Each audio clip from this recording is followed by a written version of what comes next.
Hi everyone! Welcome to another episode of Exia Properties House Tour. For today's video, nandito tayo sa Palace at Vina Executive Village. And ang featured property natin is this ready for occupancy unit. But before we start, please click like, subscribe, and hit that notification bell for more updates. This is Abby Federico, your property host. Para sa ready for occupancy unit na to, ito ay facing southeast, so medyo afternoon sun tayo. Yun yung ating vehicular carport gate na kaya ang dalawang sasakyan as tandem parking, and dito tayo sa ating pedestrian gate. Yan, naka non-slip or non-skid tiles tayo dito, and included sa package yung ating fence and also syempre yung ating gate. Dito tayo. Yan, may mga spaces tayo dito na pwede kang maglagay ng iyong garden. And ito, yung sinasabi ko sa inyo na parking or garage area, yan. Kaya dito ng dalawang sasakyan as tandem. Hanggang doon sa dulo, mahaba pa. Cover na ito na polycarbonate. Dito, kita mo yan.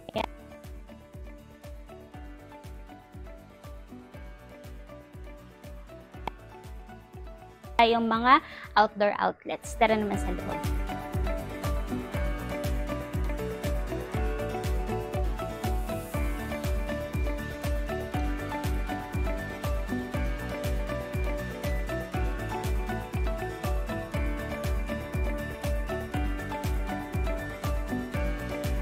Welcome naman sa loob na ating unit. Yung door na ginamit dito is tangile wood. Yan, solid wood yan, as well as yung ating jump. And pasok tayo. Buksan ko yung ilaw para mas ma-appreciate nyo. Ang ganda ng ilaw natin dito sa ating living or receiving area. Mga naka-multicolor yan. And meron na tayo dito mga outlets. Pa-appreciate ko naman dito. Meron tayo dito na sliding window. And dito naman sa area na to, is meron pa tayo dito na storage area. Yan. Kita nyo naman, mahaba pa or pahaba yung ating storage area. After naman natin dito, ang isa sa maganda sa unit na to is meron tayo dito na ground floor bedroom. Yan. Ito yung ating ground floor bedroom. Open ko yung ilaw. Yan. Ito yung ating ground floor bedroom. Yan. Malaki naman yung space natin. And by the way guys, yung tiles na ginamit dito is porcelain tiles and naka-matte finish siya. And meron tayo dito mga modular cabinets. Modular cabinets natin. Open ko yan. Matataas naman and malalaki. And even sa mga doors ng mga bedroom natin, as well as sa CR mga naka-solid wood yung ginamit. And dito naman tayo. This will serve as your dining area. Kita nyo naman. Kaya dito kahit 6-seater dining set. And included sa package yung ating Medea aircon na yung horsepower niyan is 2.5.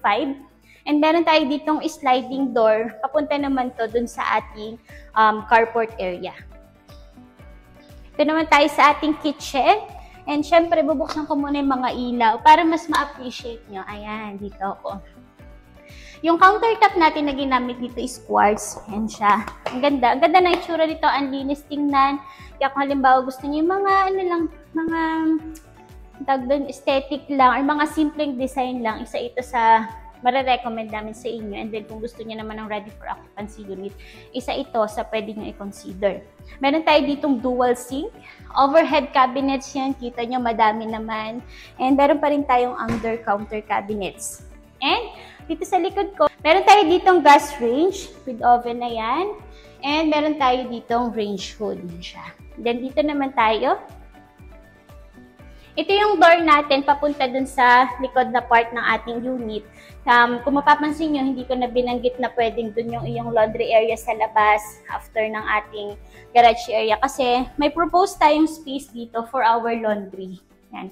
Ito yung propose natin na space for your laundry. Pwede dito mo ilagay yung iyong mga automatic washing machines. Yung mga stocks mo for laundry, pwede dito. Di ba? Ang ganda. And may mga abang na ito para sa hose ng ating mga washing machines. Dito naman tayo. Ito yung ating ground floor toilet and bath. Yan, kita nyo. Maganda yung ground floor toilet and bath natin. Floor to ceiling, yung tiles na ginamit. Ang kwento na owner, yung tiles itong mga CR na to is medyo costly or medyo pricey yung mga ginamit na tiles dito. Yung kita nyo naman, or mas ma-appreciate nyo kasi ito pag nakita nyo in actual. Kaya kung gusto nyo, set natin ng schedule yung viewing ninyo. Complete set of fixtures with handheld shower. May outlet tayo nakaabang for your water heater and naka-rain shower tayo dito. Plus, meron tayo ditong cabinets and ito pa, may cabinets tayo dito na merong LED lights. Bago tayo mag-proceed sa second floor, recap ko lang to unit na to. Isa ito sa brand yung ready for occupancy unit namin dito sa Palace Athena. Yung lot area is 150, yung ating livable area is 145 square meters. Meron tayong provision for 2 carport, as tandem parking, meron tayong living, dining, may 1 bedroom tayo. Yung kitchen natin may ilang fixtures, and then meron tayong space for laundry and yung ating ground floor toilet and bath. And ito, sa ating steps is nakatangile wood pa rin tayo as well as sa ating handrails ng ating stairs. Tara naman sa second floor.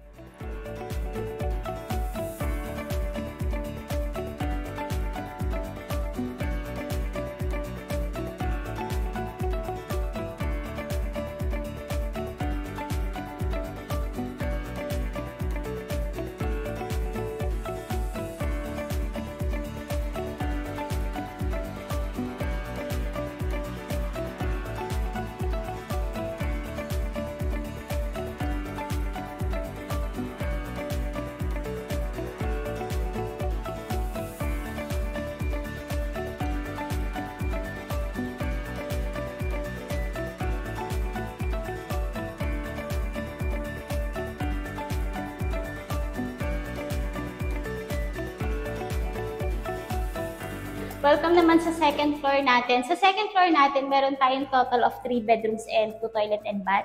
And buksan ko lang yung mga ilaw para mas ma-appreciate nyo. Ayan siya. Meron tayong ceiling fan ba tawag dyan with lights. And dito muna tayo. Ayan, meron tayo ditong balcony. Kita nyo naman, malaki yung space natin for balcony and naka-tempered glass tayo dito. And actually, may mga nagiging questions daw dito regarding sa tibay nitong tempered. Yes, matibay yan kasi medyo malalim din yung nakabaon niya dito sa concrete. Yan, ito yung space.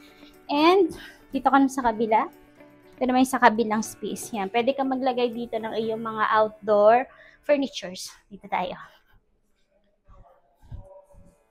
And kita nyo naman yan, dito sa area na to, pwede rin mag-serve to as your family area. Kaya naman living area dito sa second floor. Dito tayo.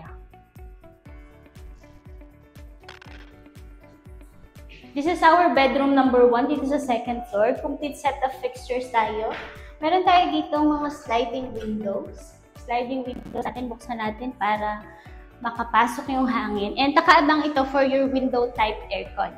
And syempre, meron pa rin tayo dito modular cabinets.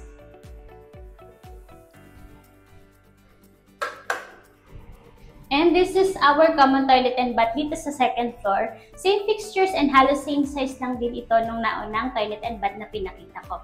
And tingnan nyo naman, solid door pa rin yung ginamit. This is our bedroom number 2. Complete set of fixtures pa rin. Open ko ulit yung bintana. May abang pa rin tayo dito for your window type aircon. Para at least lagay mo na lang yung iyong aircon dyan. So puntahan natin yung ating masters.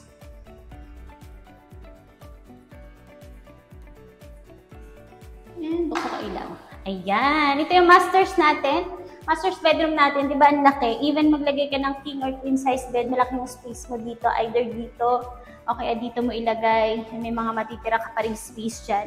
And yung tiles pa rin na ginamit dito is porcelain tiles. Yan, mga para siyang naka-matte finish. And may mga cabinets tayo dito. Yan, cabinets natin. Since master ito, mas malaki yung cabinets natin dito compared dun sa mga previous bedroom. And meron itong ensuite toilet and bath. Ito yung ensuite toilet and bath ng masters natin. Medyo mas malaki lang dun sa mga previous bedroom na nakita natin. And complete set of fixtures. May mga cabinets tayo dito. And yung ating salamin. Ayan siya with lights.